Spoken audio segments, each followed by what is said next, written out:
இது முப்பெரும் விழாவா?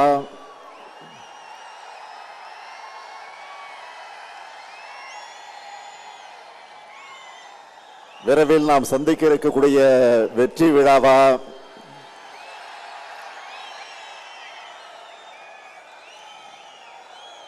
இது கரூர் இல்ல, திராவிட முன்னேற்ற கழகத்தினுடைய ஊர். இந்த ஊர்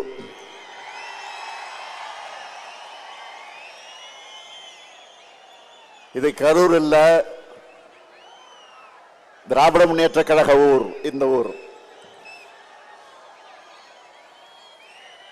கொட்டும் மழையிலே தான் அறிஞர் அண்ணா அவர்கள் இதே நாளில் வடசென்னை பகுதியில் அமைந்திருக்கக்கூடிய ராபின்சன் பூங்காவில் தொடங்கி வைத்த போது கொட்டுகின்ற மழையில தொடங்கி வைத்தார்கள். கொட்டுகின்ற முறையில தொடங்கி வைத்த இந்த கழகம் 75 ஆண்டுகாலம் மட்டுமல்ல, 100 ஆண்டு நாம் காண போகிறோம்.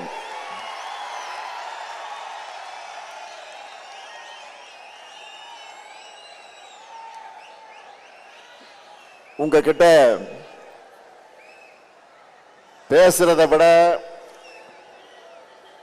இந்த கொட்டு மழையிலும் உங்களுடைய எழுச்சியை பார்த்துக்கிட்டே இருக்கலாம் போல எனக்கு உணர்வு ஏற்பட்டிருக்கு. என்ன உணர்ச்சி! அடாடாடாடா, என்ன ஆர்வம்!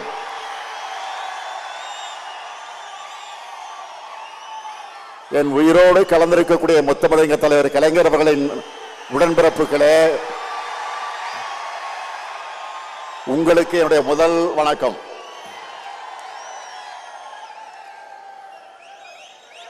உடல்நிலை காரணமாக வர முடியாத சூழ்நிலையில இந்த நிகழ்ச்சிகள் அனைத்தையும் தொலைக்காட்சியில நேரடியாக பார்த்து கொண்டிருக்கக்கூடிய பொதுச் செயலாளர் அண்ணன் துரைமுருகன் அவர்களுக்கும் என்னுடைய வணக்கம். அவர் வர முடியாத காரணத்தால் தான் அவருடைய பொறுப்பை இன்றைக்கு பொருளாளர் TR பாலு அவர்கள் ஏற்றுக்கொண்டு தலைமை பொறுப்பை ஏற்றுக்கொண்டு இந்த நிகழ்ச்சியை நடத்தி கொண்டிருக்கிறார். அவருக்கும் என்னுடைய வணக்கம். முதன்மை செயலாளர் K. நேரு அவர்களே, துணை பொதுச் செயலாளர்கள் I. பெரியசாமி அவர்களே, திருச்சி சிவா அவர்களே, ராசா அவர்களே, என்னுடைய அருமை தங்கை கனிமொழி கருணாநிதி அவர்களே, அந்தியூர் செல்வராஜ் அவர்களே, மாண்புமிகு துணை முதலமைச்சர் இளைஞரணி செயலாளர் தம்பி உதயநிதி உள்ளிட்ட மாண்புமிகு அமைச்சர் பெருமக்களே, வரவேற்புரை ஆற்றியிருக்கக்கூடிய கரூர் மாவட்ட கழகத்தினுடைய செயலாளர்,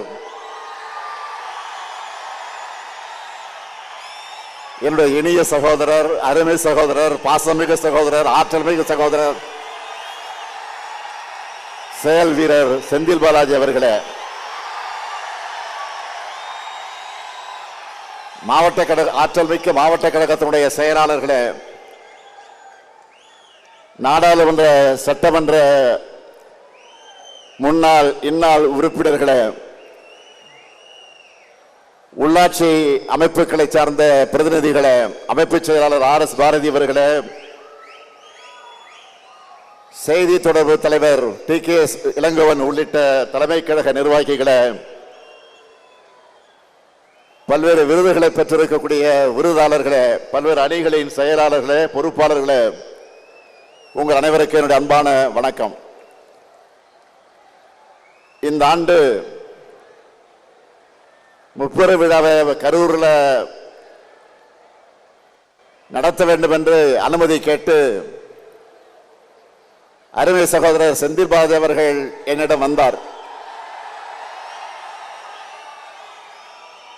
நானும் ஒப்புதல் அளித்தேன். பொதுக்கூட்டம்னு சொல்லிட்டு மாபெரும் எழுச்சி மாநாட்டையே இங்க ஏற்பாடு செஞ்சிருக்கிறார் செயல் வீரர் செந்தில் பாலாஜி அவர்கள்.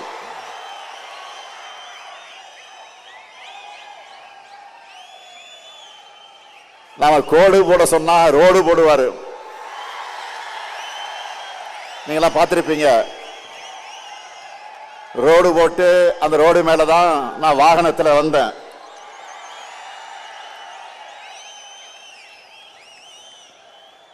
மேற்கு மண்டலத்தில் எதிரிகளுக்கெல்லாம் ஒரு சிம்ம சொப்பனமாக இருக்கக்கூடியவர் தான் நம்முடைய செந்தில் பாலாஜி அவர்கள்.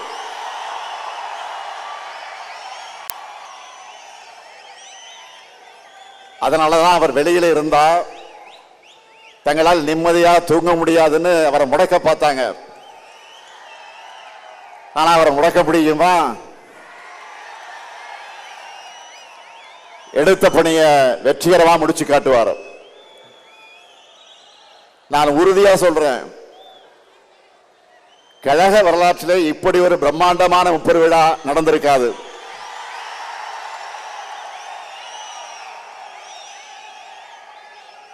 கொட்டுக்கிட்ட மழையாக இருந்தாலும் அதையெல்லாம் பொருட்படுத்தாம நீங்க எல்லாம் குடையை பிடிச்சுக்கிட்டு நாக்கால தூக்கி தலைமையில வச்சுக்கிட்டு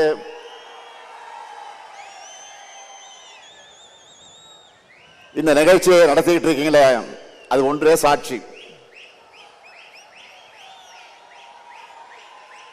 இந்த நிகழ்ச்சி சிறப்பாக இருக்க வேண்டும் என்று உழைச்சிருக்கக்கூடிய அருமை சகோதரர் செந்தில் பாலாஜி அவர்களுக்கும் அவருக்கு துணை நிற்கக்கூடிய கரூர் மாவட்ட கழக நிர்வாகிகள் அனைவருக்கும் என்னுடைய பாராட்டுக்கள், வாழ்த்துக்கள். தலைமை கழகத்தின் சார்பிலும் என்னுடைய இருகரங்குவிப்பினுடைய நன்றியை நான் அவர் அத்தனை பேருக்கு நான் தெரிவிச்சுக்கிறேன். 14 வயசுல கருப்பு சிவப்பு கொடி பிடிச்சு கழகம் கழகம்னு உழைக்க தொடங்கின என்ன இந்த இயக்கத்துடைய தலைமை பொறுப்புக்கு கொண்டு வந்திருக்கக்கூடியவர்கள் நீங்க. ஓயாமல் உழைக்கிற உதயசூரியன்களான உங்களை ஒவ்வொரு முறை சந்திக்கும் போது எனக்கு ஒரு புது எனர்ஜி வந்துடும். காடு மேடு இரவு பகல் மழை வெள்ளம் அடக்குமுறைகள் போராட்டங்கள் சிறைச்சாலைகள்னு இங்கே எல்லோரும் போராடிதான் என்னை இன்றைக்கு நீங்க தலைவராக்கி இருக்கீங்க. மக்களுடைய ஆதரவோடு இன்னைக்கு நாடு திரும்பி பார்க்கக்கூடிய நம்ம திராவிட மாடல் அரசையும் நீங்க தான் உருவாக்கி என்னை முதலமைச்சர் பொறுப்பில் உட்கார வச்சீங்க. உங்களை சந்திக்கிறதை விட எனக்கு வேற என்ன மகிழ்ச்சி? முப்பெரு விழா என்றால் பகுத்தறிவு புகழவன் தந்தை பெரியார் பிறந்த நாள், பேரறிஞர் பெருந்தகறிஞர் அண்ணா பிறந்த நாள், அறிவிக்கமாம் திராவிட முன்னேற்ற கழகம் உதயமான நாள் ஆகிய மூன்றையும் சேர்த்து இந்த திராவிட மாதத்தில் முப்பெரு விழாவை நாம் கொண்டாடுகிறோம். இந்த விழாவில் நாம் கடந்து வந்த பாதையை திரும்பி பார்த்து அதில் உள்ள மேடு பள்ளங்களை திருத்திக்கவும், நாம் அடுத்து செல்லவுள்ள பாதையை வெற்றி பாதையாக செப்பனிடவும் ஓரிடத்தில் ஒன்று கூடியிருக்கிறோம். கூடி களையும் விழாவாக இல்லாமல் அறிவார்ந்த உரையாடல்களை நிகழ்த்தி கருத்தாளமிக்க எண்ணங்களை பகிர்ந்து கொள்கைகளை கூர்தீட்டும் நிகழ்வாக இந்த நிகழ்ச்சி நடந்துகிட்டு இருக்கு. அதனாலதான் திராவிட கொள்கை தூக்கி பிடிச்சு உழைச்சவங்களுக்கு மரியாதை செஞ்சு விருதுகளை வழங்குகிறோம். இந்த ஆண்டு பகுத்தறிவு புகழ தந்தை பெரியார் பெயரிலான விருதை கழகத்தினுடைய துணை பொதுச் செயலாளரும் நாடாளுமன்ற குழு தலைவருமான என்னுடைய அருமை தங்கை கனிமொழி பெற்றிருக்கிறார். அவர் பார்த்தால் கனிமொழி, நாடாளுமன்றத்திலே பேசினா கர்ஜனை மொழி. திராவிட இயக்கத்துடைய திருமகளா பெரியாரின் பேத்தியா பார்லிமெண்ட்ல ஒழிக்கிறார். அடுத்த பேரங்க அண்ணா பெயரிலான விருதை நம்முடைய அண்ணன் சுவ சீதாராமன் அவர்கள் பெற்றிருக்கிறார். அரசு ஊழியராக இருந்த இவரை ராஜினாமா செஞ்சுட்டு வான்னு கழக பணியாற்ற வான்னு நம்ம தலைவர் கலைஞர் அழைச்சார். எப்போதும் தலைவர் கலைஞருடைய சொல்லை தட்டாத உண்மையான தொண்டர் அண்ணன் சுப சீதாராமன் அவர்கள். அடுத்து தமிழக தலைவர் கலைஞர் பெயரிலான விருதை நூற்றாண்டு கண்டவர் அண்ணன் சோமா ராமச்சந்திரன் அவர்கள் பெற்றிருக்கிறார். மிசா காலத்தில் ஓராண்டு காலம் என்னோடு ஒரே கொட்டடியில் இருந்தவர் அண்ணன் சோமா ராமச்சந்திரன் என்பது எனக்கு கிடைச்ச பெருமை. அடுத்து புரட்சி கவிஞர் பாவேந்தர் பாரதிதாசன் பெயரிலான விருது மறைந்த அண்ணன் குளித்தலை சிவராமன் அவருடைய குடும்பத்தினர் பெற்றிருக்கிறாங்க. கலைஞர் அவர்கள் முதலா போட்டியிட்ட குளித்தலை தொகுதிக்காரர் வரும். அவருக்கு சிறப்பு செய்ய அறிவிச்ச இந்த விருதை அவர் பெற முடியாமல் போயிருந்தாலும் நம்முடைய இதயங்களில் அவர் குடியிருக்கிறார், நிறைஞ்சிருக்கிறார். அடுத்து இனமான பேராசிரியர் பெயரிலான விருதை அண்ணன் மருதூர் ராமலிங்கம் அவர்களுக்கு வழங்கியிருக்கிறோம். தலைவர் கலைஞரிட்ட கட்டளைகளை தவறாமல் நிறைவேற்றின செயல் வீரர் அவர். ஒடுக்கப்பட்ட மக்களுக்காக ஓயாமல் பாடுபட்டவர், இன்றைக்கும் உழைத்துக் கொண்டிருக்கக்கூடியவர். அடுத்து என்னுடைய பெயரிலான விருது அண்ணன் பொங்கலூர் பழனிசாமி அவர்கள் பெற்றிருக்கிறார். மொழி போராட்டம் உருவாக்கின தலகத்தர்கள் அவரும் ஒருவர். கொங்கு வேளாளர் சமுதாயத்தை பிற்படுத்தப்பட்டியலை சேர்க்க அவருடைய லெட்டர் பேர்ல தான் கோரிக்கை ஏற்கப்பட்டதுன்னு தலைவர் கலைஞர் தன் கைப்பட எழுதினார். அடுத்து முரசொலி அறக்கட்டளையின் சார்பில் முரசொலி செல்வம் பெயரிலான விருதை பெற்றிருப்பவர் மூத்த பத்திரிகையாளர் எழுத்தாளர் AS பன்னீர்செல்வம் அவர்கள். திராவிட இயக்கம் வலியுறுத்தி வர சமூக நீதிய, மானுட பற்றை, மனித உரிமை சிந்தனைகளை ஆங்கில ஊடகங்களை எழுதி வர்றவர் மரியாதைக்குரிய AS பன்னீர்செல்வம் அவர்கள். அதே போல கழகத்தோட வெற்றிக்கும் புகழுக்கு அடித்தளமாக ஆணிவேராக இருக்கும் ஒன்றியம், பகுதி, நகரம், பேரூர் கழகம் இந்த அமைப்புகளோடு சேர்ந்து சிறப்பாக பணியாற்றின உடன்பிறப்புகளும் இங்கே வந்து விருது பெற்றிருக்கிறாங்க. விருது பெற்றிருக்கக்கூடிய எல்லாருமே ஒவ்வொரு விதத்தில் பெருமைக்குரியவங்க. எனவே விருது பெற்றிருக்கக்கூடிய எல்லோரையும் தலைமை கழகத்தின் சார்பிலையும் கழக உடன்பிறப்புகள் சார்பிலும் உங்களின் ஒருவனாக நான் அத்தனை பேரையும் வாழ்த்துகிறேன். திறமை, உழைப்பு, அறிவு, ஆற்றல் ஆகியவற்றை ஒருங்கே பெற்ற தீரர்களின் கோட்டம்தான் திராவிட முன்னேற்ற கழகம். தந்தை பெரியார், பேரறிஞர் அண்ணா, முத்தமிழர் கலைஞர் ஆகியோருடைய வழி நின்று தமிழ்நாட்டின் எழுச்சிக்காக, தமிழ்நாட்டினுடைய வளர்ச்சிக்காக உண்மையா உழைக்கிறவங்க நாம. 2019ஆம் ஆண்டு முதல் நாம் எதிர்கொண்ட எல்லா தேர்தலையும் வெற்றி பெற்று வந்திருக்கிறோம். சாதாரண வெற்றி அல்ல, எதிரிகளை எல்லாம் கலங்கடைக்கக்கூடிய வெற்றியை பெற்று வந்திருக்கிறோம். இந்த வெற்றி பயணம் தமிழ்நாட்டு மக்களின் ஆதரவோடு 2026 நிச்சயம் தொடரும். திராவிட மாடல் 2.0 ஆட்சி நிச்சயம் அமையும். நான் பெருமையோடு சொல்றேன், இந்தியாவில் ஆயிரக்கணக்கான அரசியல் இயக்கங்கள் இருக்கு. எந்த இயக்கத்திலும் உங்களை மாதிரி கொள்கை உணர்வு தொண்டர்கள் இருக்க மாட்டாங்க, இப்படி கடுமையா உழைக்க மாட்டாங்க. கழகம் நம்மை காத்தது, நாம் கழகத்தை காக்கணும் என்று உழைக்கிற உங்களை போன்ற உடன்பிறப்புகள் இருக்கும் வர எந்த கொம்பனாலும் திராவிட முன்னேற்ற கழகத்தை தோற்கடிக்க முடியாது. உங்களுக்கு தலைமை தொண்டனாக இருக்கிறது என் வாழ்க்கையிலே நான் பெற்ற பெரும் பேறு. உங்கள் உழைப்பை தொடர்ந்து கொடுத்து திராவிடம் உயர்த்த தமிழ்நாட்டை தலைகுனிய விடமாட்டோம்னு 2026 தேர்தலையும் நீங்க களப்பணி ஆற்றணும். அதன் மூலமாக தொடர்ந்து திமுக ஆட்சி அமைஞ்சதுன்னு நம்ம புது வரலாறு படைக்கணும். வரலாறு படைக்கலாமா? வரலாறு படைக்கலாமா? தயாராகிட்டீங்களா? தயாராகிட்டீங்களா?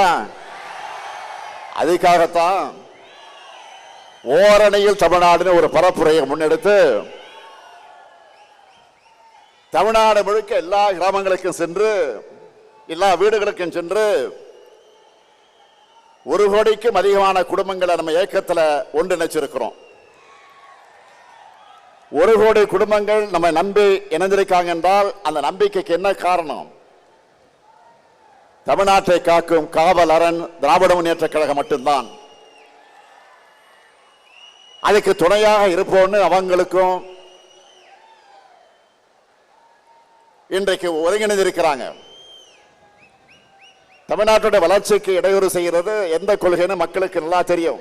அது கல்விக் கொள்கை. 2000 ஆண்டுகளா அந்த கொள்கைக்கு எதிராக திராவிடம் இந்த இயக்கம் போராடிக்கிட்டு இருக்கு. இன்னைக்கு அந்த கொள்கையோட அரசியல் முகம் யாரு? பாஜக. ஒன்றியத்தினாலும் பாஜக அரசோடு நம்ம தொடர்ந்து போராடிக்கிட்டு இருக்கிறோம். 2 நாட்களுக்கு முன்பு கூட எதிர்க்கட்சி தலைவர் பழனிசாமி அவர்கள் என்ன பேசி இருக்கிறாரு? கடந்த அதிமுக ஆட்சியை காப்பாற்றினத பாஜக தான் உண்மையை பேசி இருக்கிறார். அந்த கைப்பாவை அரசை தமிழ்நாட்டு மக்கள் தூக்கி எறிய திமுக தான் காரணம்னு நம்ம மேல பாஜக வன்மத்தை கொட்டிட்டு இருக்கிறாங்க. அதனாலதான் தொடர்ந்து நமக்கு இவ்வளவோ குடைச்சலை கொடுத்துக்கிட்டு இருக்கிறாங்க. அதை பார்த்து முடங்கிடுவோம்னு நினைச்சாங்க. திமுக என்ன மிரட்டலுக்கு பயப்படுகிற கட்சியா? இந்தியாவிலேயே முதல் முறையாக ஒரு மாநில கட்சி ஆட்சியை பிடிச்ச வரலாறு உருவாக்கணுங்க. நாம 71 ஆண்டு கால ஹிஸ்டரி இருக்கு நமக்கு. அதுக்கு பிறகு தமிழ்நாட்டு அரசியலுக்கு வந்து எல்லா கட்சிகளுமே திமுகவை அழிப்போம் ஒழிப்போம் சொன்னாங்க. ஏன் இப்பவும் சில பேர் பேசிக்கிட்டு இருக்காங்களே, இப்பவும் திமுகவுக்கு நாங்க தான் மாற்றணும் பேசுறாங்க. என்ன மாத்த போறாங்க? என்ன மாத்த போறாங்க? தமிழ்நாட்டு வளர்ச்சியை மாத்தி பின்னாடி எழுத்திட போறாங்களா? நம்ம கொள்கைகளை விட சிறந்த கொள்கையை யாராவது பேசுறாங்களா? மாற்றம் மாற்றம் என்று சொன்ன எல்லாரும் மாறினாங்க, மறைஞ்சு போனாங்க. ஆனா திமுக மட்டும் மாறல. தமிழ்நாட்டு மக்கள் மனசிலிருந்து என்றைக்கும் மறையல. இதுதான் தமிழ்நாடு பாலிடிக்ஸ். நம்முடைய கொள்கை தான் நம்முடைய பலம். நாம செய்ய வேண்டியது இன்னும் நிறைய இருக்கு. ஆட்சி பொறுப்புக்கு வந்தப்போ எவ்வளவோ நெருக்கடியில ஆட்சி பொறுப்பை ஏற்றோம். ஒரு பக்கம் நிதி பற்றாக்குறை, இன்னொரு பக்கம் கொரோனா பெருந்தொற்று. இதெல்லாம் தாண்டி 4.5 ஆண்டுகள்ல இந்தியாவில் எந்த மாநில அரசு செய்யாத அளவுக்கு ஏராளமான திட்டங்களை செயல்படுத்தி தமிழ்நாட்டை நோக்கி முதலீடுகளை ஈர்த்து வேலை வாய்ப்புகளை உருவாக்கி இந்தியாவிலேயே டபுள் டிஜிட் பொருளாதார வளர்ச்சி எட்டி இருக்கக்கூடிய ஒரே மாநிலம் எதுன்னு கேட்டா தமிழ்நாடு நெஞ்சு நிமித்தி சொல்ற அளவுக்கு முதன்மை மாநிலமாக முன்னேற்றி இருக்கிறோம். இதனாலதான் நம்ம திராவிட மாடல் அரசை பார்த்தா சிலருக்கு வயிறு எரியுது. வாய்க்கு வந்த அவதூறுகளை எல்லாம் அள்ளி வீசுறாங்க. அவங்களுடைய கண்ணீர் ஆட்டுக்காக ஓனாய் வடிக்கிற கண்ணீர். எதிர்க்கட்சி தலைவர் பழனிசாமி அவர்கள் தங்கிட்ட ஆட்சி அதிகாரம் இருந்தப்போ எதையும் செய்யாம தமிழ்நாட்டு உரிமைகளுக்காக குரல் கொடுக்கிற தெம்போ திராணியோ இல்லாம அடிமை சாசனம் எழுதி கொடுத்தார். பாஜக தன்னோடு இருக்குன்னு இப்பவும் வாய் துடுக்கோடு பேசிட்டு இருக்கிறாரு. எதிர்க்கட்சி தலைவர் மாண்பே இல்லாம தரந்தாழ்ந்து என்னை உரிமையில பேசிட்டு இருக்கிறார். கொள்கை இல்லாம தொடை நடுங்கும் பழனிசாமி அவர்களுடைய தரத்தை மக்களோட அந்த மக்கள் தெளிவாக எடை போட்டு பார்ப்பாங்கன்னு நானும் விட்டுட்டேன். ரெய்டுகள் இருந்து தன்னை காப்பாத்திக்க அதிமுகவை அடை வச்சுட்டார். திராவிடம்னா என்னன்னு கேட்டப்போ அதெல்லாம் எனக்கு தெரியாதுன்னு சொன்ன அவர் அண்ணா திராவிட முன்னேற்ற கழகத்தோட தலைமை பொறுப்பில் இருக்கிறார். இன்றைக்கு அவர் திராவிடம் என்ன தெரியாம அதிமுகவுடைய தலைமை பொறுப்பில் இருக்கிறார். அதான் வெட்கக்கேடு. அதிமுக தொடங்கினப்போ தன்னுடைய கொள்கை அண்ணாயிசம்னு சொன்னாங்க. அதை இப்ப பழனிசாமி அவர்கள் அடிமையிசம்னு மாத்தி அமித்ஷாவே சரணம்னு மொத்தமா சரண் ஆகிட்டார். முழுசா நனைஞ்ச பிறகு முக்காடு எதுக்குன்னு கேட்பாங்க. அந்த மாதிரி நேற்று டெல்லியில கார் மாறி மாறி போன பழனிசாமியை பார்த்து இப்ப எல்லாரும் என்ன சொல்றாங்க தெரியுமா? காலையே விழுந்த பிறகு முகத்தை மூட கர்ச்சீஃப் எதுக்குன்னு தான் எல்லோரும் கேட்கிறாங்க.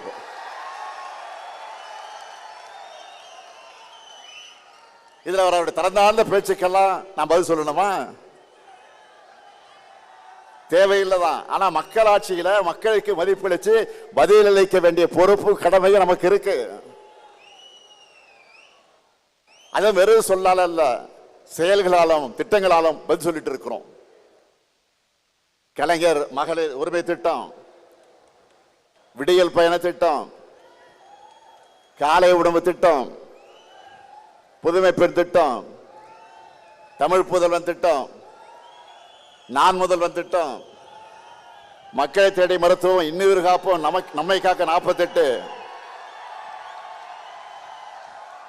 ஊட்டச்சத்தை உறுதி செய், தோழி விடுது, கலைஞர் கனவு இல்லம், உங்களுடன் ஸ்டாலின், நலங்காக்கும் ஸ்டாலின், தாயுமானவர் திட்டம், அன்பு கரங்கள்னு லிஸ்ட் பெருசா இருக்கு. என்னுடைய பலன்களை பத்தி நான் சொல்றதை விட இந்த பயன்களை பத்தி நான் சொல்றதை விட கோடிக்கணக்கான மக்களை தினமும் சொல்லிக்கிட்டு இருக்கிறாங்க. அது மட்டுமல்ல, ஒன்றிய பாஜக அரசோட மக்கள் விரோத செயல்பாடு அனைத்தையும் துணிச்சலா நேருக்கு நேர் ஏத்துக்கிட்டு இருக்கிறோம். தொகுதி மறைவரன்னு சொன்ன உடனே அதை எதிர்த்து நிற்கிறோம். கவர்னரை வச்சு நம்மை முடக்க நினைச்சா சட்ட ரீதியா அதை எதிர்த்து நிற்கிறோம். முக்கியமா மாநிலங்கள் தான் வலிமையான நாட்டுக்கு அடித்தல் என்பதை அழுத்த நிறுத்தமா சொல்ல மத்திய அரசு இல்ல, ஒன்றிய அரசுன்னு அழுத்தி சொல்றோம். இப்படி போராடி போராடி தமிழர்களை, தமிழ்நாட்டை தலை நிமிர்த்துகிறோம். இப்படி தலை நிமிர்ந்த தமிழ்நாட்டை ஒரு நாளும் தலைகுனிய விட மாட்டோம். அதனால்தான் சொல்றேன், பேரறிஞர் அண்ணாவுடைய கொள்கை பட்டாளமே, தலைவரை கலைஞருடைய உயிரினும் உயிரான உடன்பிறப்புகளே, தனி நபர்கள் தோன்றுவார்கள் மறைவார்கள், கட்சிகள் வரும் போகும், ஆனா தமிழ்நாட்டினுடைய தனிப்பெருமை நிரந்தரமானது, தமிழ் மொழியுடைய சீரழிமை நிரந்தரமானது, நம்முடைய மக்களுடைய உரிமை காக்கப்படணும். இந்த தமிழ் மண் தான் நமக்கு எல்லாத்தையும் கொடுத்துச்சு. இந்த மண்ணை காக்கிற பொறுப்பு கடமையும் நமக்குத்தான் இருக்கு. டெல்லி நம்ம மேல எப்படியெல்லாம் ஆதிக்கம் செலுத்துறாங்க, ஒன்றா ரெண்டா? இந்தி மொழியை திணிக்கிறாங்க, நம் மாணவர்களை பலி வாங்கக்கூடிய நீட் தேர்விலிருந்து விலக்கு தர மறுக்கிறாங்க, நம்ம பசங்க படிக்கிறதுக்கான கல்வி நிதியை கூட விடுவிக்க மறுக்கிறாங்க, கீழடையின் தொன்மையை மறைக்கிறாங்க,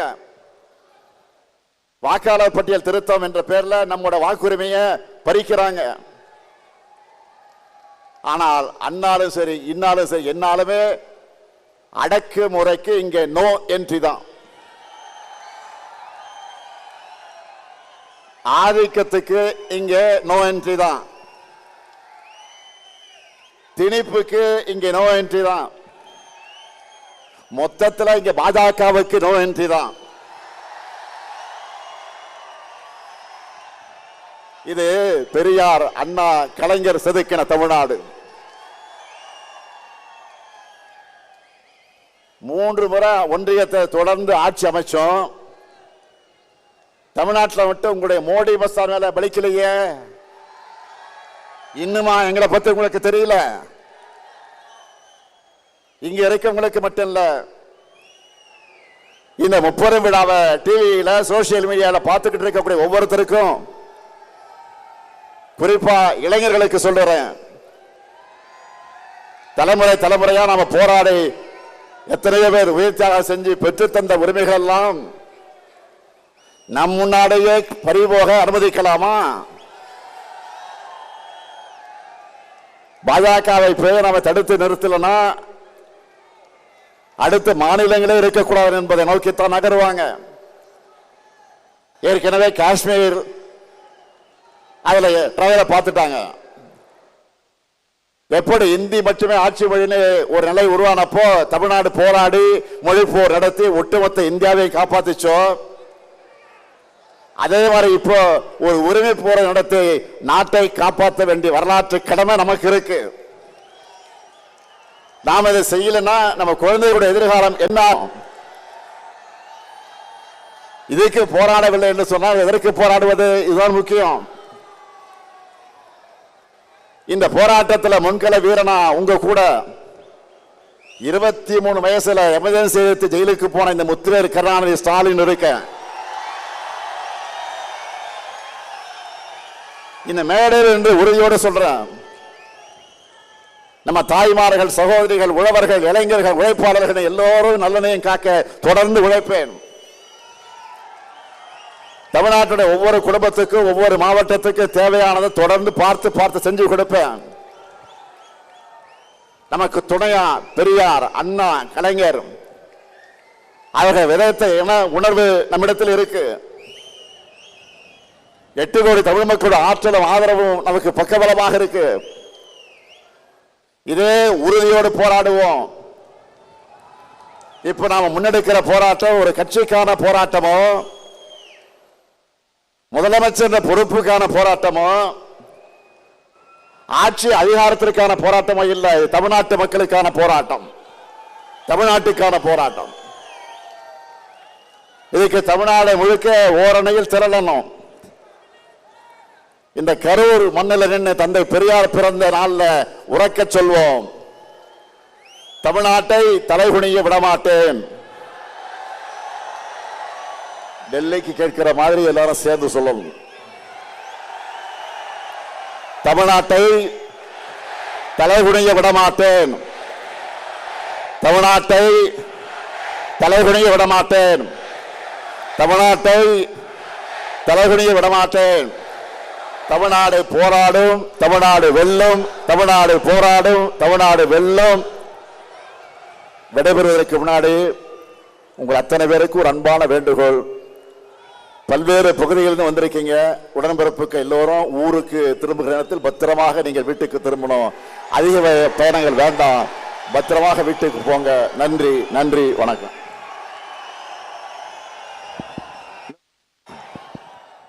இன்னொரு அறிவிப்பு. முதல் பொருளாளர் அவர்களே, முதன்மை செயலாளர் அவர்களே, துணை பொதுச் செயலாளர்களே, இங்கே கழகத்திற்காக பணியாற்றி விருது பெற்ற விருதாளர்களே, இந்த நிகழ்ச்சியை மிகச் சிறப்பாக ஏற்பாடு செய்து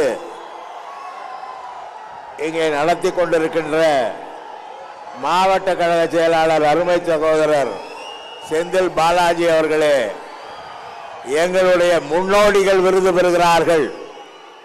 எங்களோடு பணியாற்றுகிற ஒன்றிய நகர கழக செயலாளர்கள், பேரூர் செயலாளர்கள் விருது பெறுகிறார்கள். இவர்களை இருந்து பாராட்டுவதை விட இந்த மழை என்ன வந்தாலும் என்ன செய்யும்? நாங்கள் கழக தோழர்கள், கழக செயல் வீரர்களுக்கு கொடுக்க வேண்டிய மரியாதையை கொடுப்போம் என்று பெருந்திரளாக குழுமி இருக்கிற கழகத்தின் செயல் வீரர்களே, உங்கள் அனைவருக்கும் தலைமை கழகத்தின் சார்பில் மனமார்ந்த நன்றியை தெரிவித்துக் கொள்கிறேன். வணக்கம்.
தினம் பசியாரும் பிள்ளைங்க மனசுல நம்பிக்கை வீசுற அம்மாங்க கண்ணுல உலகத்து உழைக்கிற உழவங்க சிரிப்புல மனசுக்கு கை தட்டு எதிரிங்க வியத்துல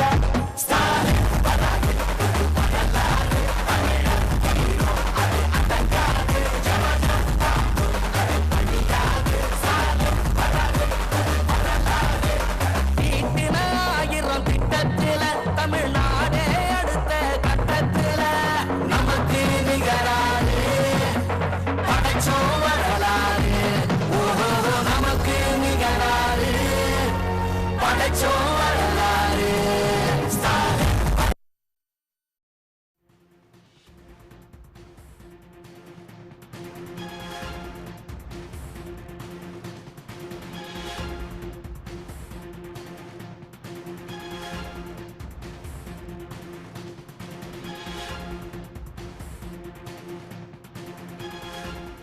கரூரில் முப்பெரும் விழா கோலாகலமாக நடந்து முடிந்திருக்கிறது. கொட்டும் மழையையும் பொருட்படுத்தாமல் தொண்டர்கள் குடைபிடித்தும் நாற்காலிகளை குடைகளாக்கியும் விழாவை ரசித்தனர்.